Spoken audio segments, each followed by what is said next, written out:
अकेला हम जीत भी ना सकीला, साथ आपके होई तो हार भी ना सकीला। यकीन करब तस्वीर भी बदलब, आपके समर्थन मिली तो तकदीर भी बदलब। आप सब सरना पंचायत के तमाम जनता जनार्दन से हम नम्र निवेदन करतनी कि अपन बीडीसी प्रत्याशी विद्यावती देवी पति कृपा शंकर जी के चुनाव चिन्ह कप प्लेट छाप पर अपन बटन दबा के भारी मत से विजयी बनाई जा। 5 साल पर आइल चुनाव बा, सुन अब की जरूरी बदलाव बा। 5 साल पर आइल चुनाव बा, सुन अब की जरूरी बदलाव बा।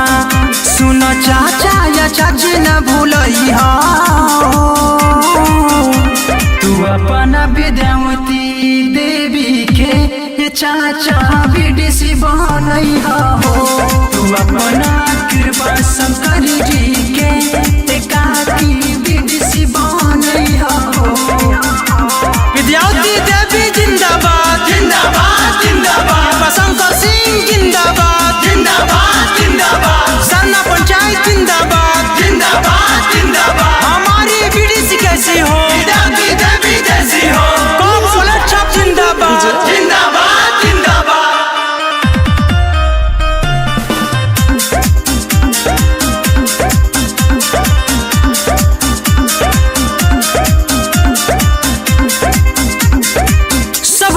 करता इनके सपोर्ट हो, इन्हीं के दिया चाची अब की तू वोट हो।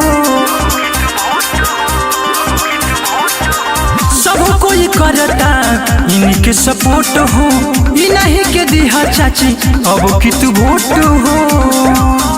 आरे की हो के झांसा में नहीं हो,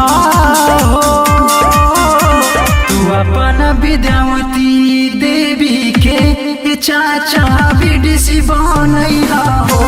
तू अपना कृपा शंकर जी के एकाकी बीडीसी बनई हो। विद्यावती देवी जिंदाबाद जिंदाबाद जिंदाबाद, शंकर सिंह जिंदाबाद जिंदाबाद जिंदाबाद, कप प्लेट छाप जिंदाबाद जिंदाबाद जिंदाबाद। हमारी बीडीसी कैसी हो, विद्यावती देवी जैसी हो। कर्मठ ईमानदार हो में निक प्रत्याशी, कप प्लेट छाप बाटे इनकर चिन्हासी। कर्मठ ईमानदार हो में निक प्रत्याशी, कप प्लेट छाप बाटे इनकर चिन्हासी। जे भूलता वे उनके बतई हो,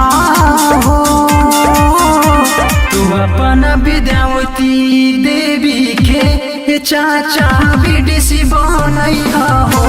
तू अपना कृपा शंकर जी के एकाकी बीडीसी बनई हो।